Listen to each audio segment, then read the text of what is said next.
गुरु सेवा और नाम महात्म, सतसंग सतगुरु किया बखान। साधन तीन सार उन बरने, और साधन सब थोथे मान। वेद शास्त्र और स्मृति पुराना, पढ़ना इनका बिरथा जान। पंडित भेख पेट के मारे, वे संतन पर करते तान। हित कर संत उन्हें समझावे, वे मानी नहीं माने आन। इनके चाह मान और धन की, परमार्थ से खाली जान। वे 84 चक्कर मारे, फिर गिरते चारों खान। पिछले युग की विद्या पढ़ते, कोई न आए वेदांत बखान। ना साधन अधिकार न परखें, पढ़ने का करते अभिमान।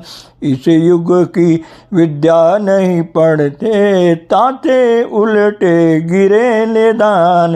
दीन गरीबी इस युग का, और गुरु भक्ति कर परमाण। ताते निर्मल निश्चल चित होए, गगन चढ़ाओ शब्द निशान। धन सतगुरु। गुरु रूप प्यारी साध संगत जी, आप सभी पवित्र आत्माओं के श्री चरणों में दास का कोटि कोटि प्रणाम है। परम पूज्य परम संत ठाकुर सिंह जी महाराज जी सत्संग प्रवचनों में फरमा रहे हैं, मुझे कितना दुख हो रहा है कि हम बने तो इंसान हैं। कैसा इंसान है जिसके अंदर भगवान है, जिसके अंदर ऐसी आत्मा है। वेदों में कहा गया है कि जिसने अपनी आत्मा को जान लिया, उसको सब कुछ जाना हुआ हो गया। जिसने अपनी आत्मा को पा लिया, उसके लिए सब कुछ पाया हुआ हो गया। ना हमें कुछ ज्ञान हुआ है, ना हमें कुछ मिला ही है। मेहनत मजदूरियाँ करते हैं, और राजा भी मेहनत मजदूरी करता है, दिन रात वो भी लगा रहता है, तब जाकर बड़ी मुश्किल से जीवन जी रहा है। हम जीवन के लिए तड़प रहे हैं कि कैसे जिएंगे, कैसे जिएंगे।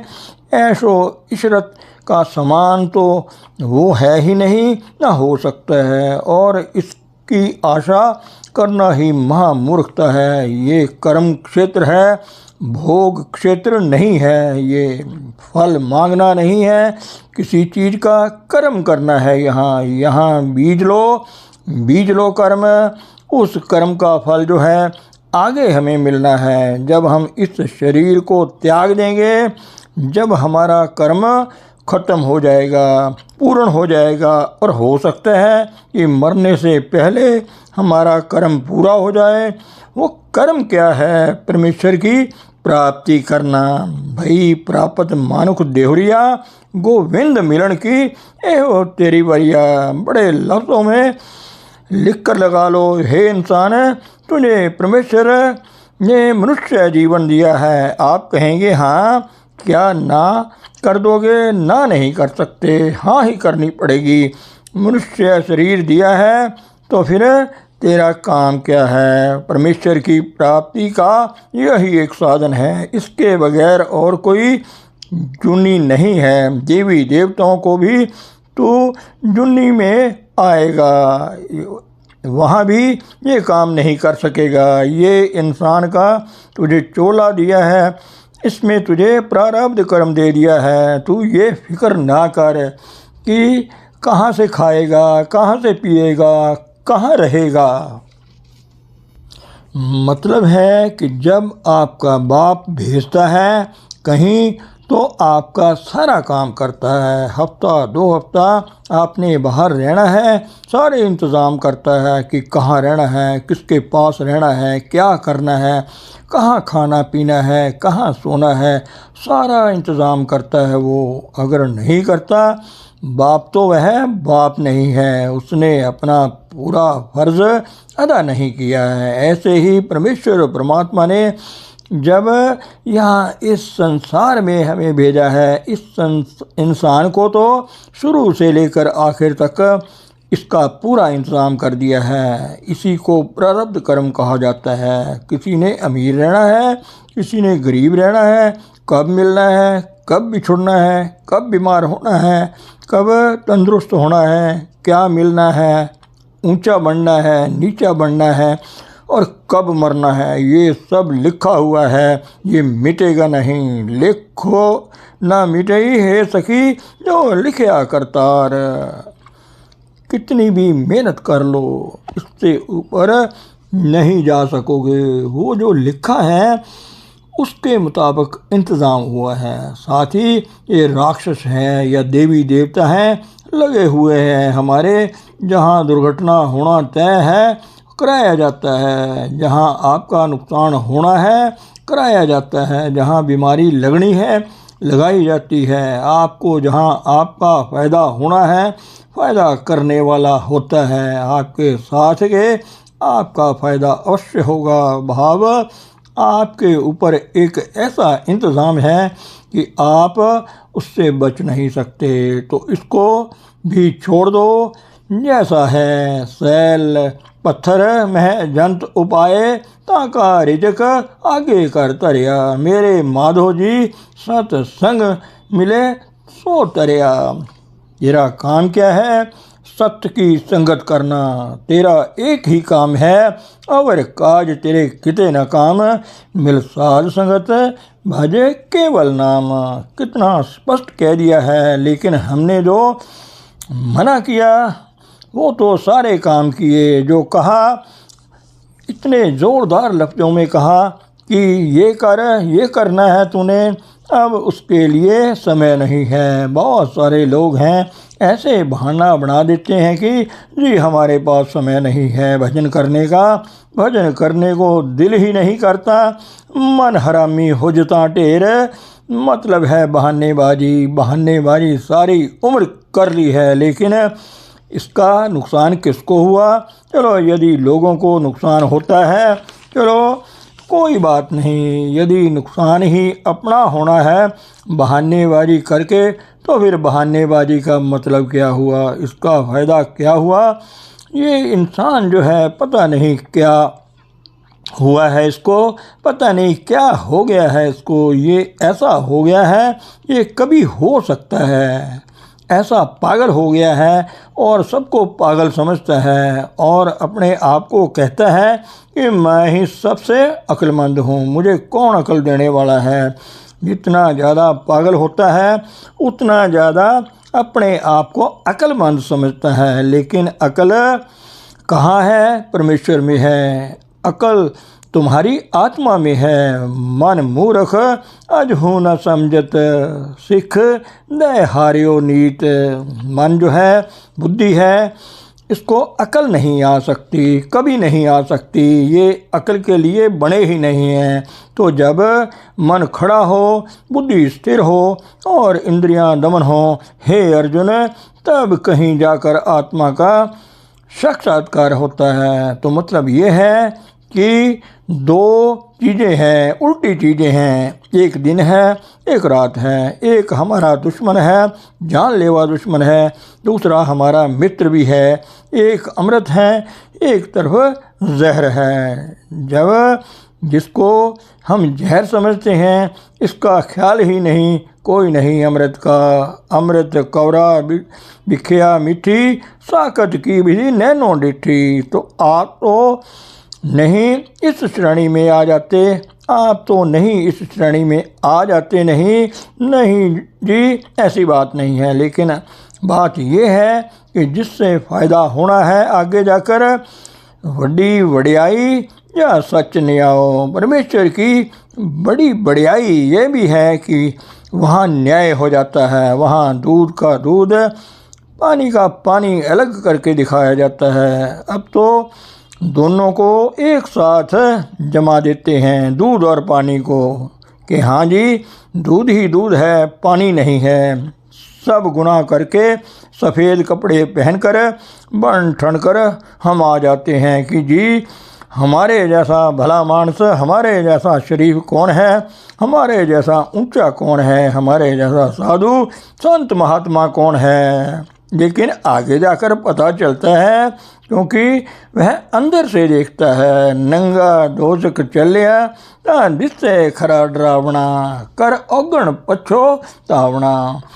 फिर मैं ये सख्त लफ्ज़ से लफ्ज़ क्यों कह रहा हूँ, ताकि बच्चा जो है किसी तरीके से समझ जाए, प्यार से समझ जाए, बड़ी अच्छी बात है। थोड़े सख्त लफ्ज़ों से समझे, अच्छी बात है। अगर दो झापड़ लगाने पड़ जाए तो भी समझ आ जाए तो बड़ी अच्छी बात है। चलो समझ तो गया ना।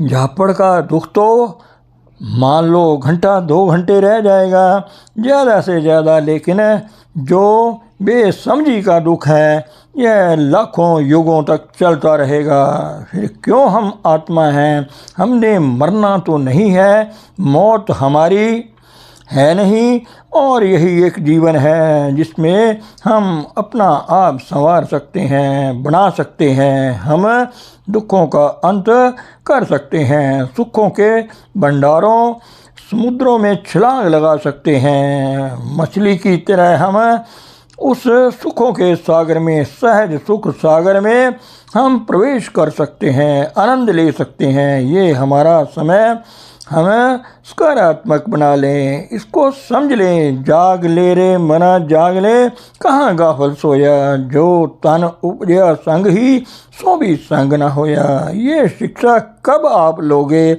ये आपके हक की बात जो है आपके लिए ज़रूरी है, कब समझोगे। कभी अभी तक नहीं समझे, सफ़ेद बाल भी आ गए हैं, तो अब कौन सी अवस्था बच गई है, अब तो मौत ही है। अगर अब नहीं समझे हैं तो आगे भी नहीं समझोगे। अगर यही कर्म रहा तो भाई चाहे कुछ भी हो, इसे समझना ही पड़ेगा, इसके बगैर गुजारा नहीं है।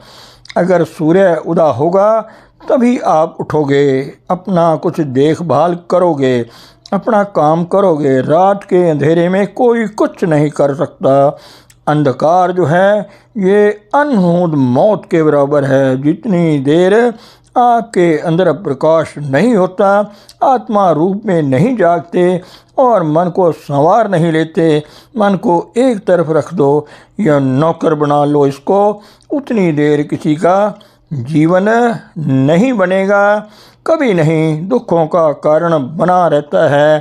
सगल सृष्टि को राजा दुखिया, सारी दुनिया का राजा भी बन जाओगे, दुख ही आएगा। क्योंकि सुख न ही रे हरि भक्ति बिना, जीती जन्म ए रतन अमोलक, साध संगत जप इक खिना। तो ये तो संत सभा थी। भाई साहब गए मेरे पास, वहाँ मेरे अपने शिष्य मांगते रहते हैं, हमारे यहाँ आओ जी, हमारे आओ जी। हमारे 6 साल हो गए हैं आए हुए, हमारे 12 साल हो गए हैं जी। तो मैं उनको ना कह देता हूँ, कोई बात नहीं, कोई नहीं, देखूँगा। इन्होंने एक बार कहा मुझसे, मैंने इनको वहीं हाँ कर दी। किस बात के लिए हाँ की कि मैं अकेला हूँ, मैं कुछ कोशिश कर रहा हूँ। अगर यह मेरे साथ 2-4 और मिल जाएंगे तो हमारा काम जो है ज़्यादा आसान हो जाएगा। 2-4 साथी मिल जाएंगे। इसलिए संत समागम जो है इसकी प्रौढ़ता, इसकी सिफारिश की जाती है। लेकिन संत समागम मैं यह नहीं चाहता कि गज साढ़े तह धोतियाँ तेरे पान तग, गली जिना जप मालियाँ लोटे हथ निबग। ओए हरि के संत ना आखहीं बनारस के ठग। ठगों से मेरी यारी नहीं है, ठगों को मैंने पास नहीं आने दिया। वह जो मर्जी बनकर अब बताएं, हाँ जी मेरे जैसे हैं या मेरे से ऊंचे हैं, मेरे से घटिया नहीं।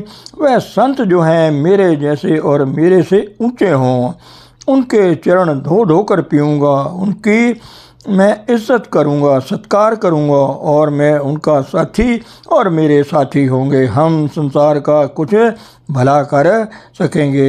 एक अकेला होता है तो 11 हो जाते हैं। 2 हाथों की ताकत जो है बहुत बढ़ जाती है। मैंने बड़ी कोशिश की आप ये संगत जो बैठी है ये बन जाए, लेकिन ये कहते हैं नहीं, हमने मर जाना मंजूर है, लेकिन तुम्हारा कहना नहीं मानना, यह नहीं हमसे होगा। मैंने कहा अच्छा भाई, हटना तो मैंने भी नहीं है, कहते तो मैंने भी रहना है। आप जितने भी ढीठ हो, मैं आपसे ज़्यादा ढीठ हूँ, मेरा गुजारा ऐसे ही होना है। अगर आपसे ज़्यादा ढीठ नहीं बनूँगा तो मेरा गुजारा कैसे होगा। फिर मैंने किया, आपको पता ही है, आपके बच्चे लिए। फिर आपने बड़ी कृपा की, मुझे बच्चे दे दिए।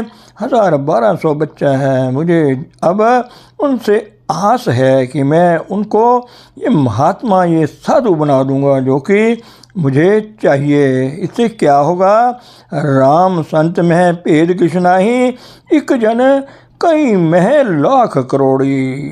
धन सतगुरु, धन गुरु रूप प्यारी साध संगत जी।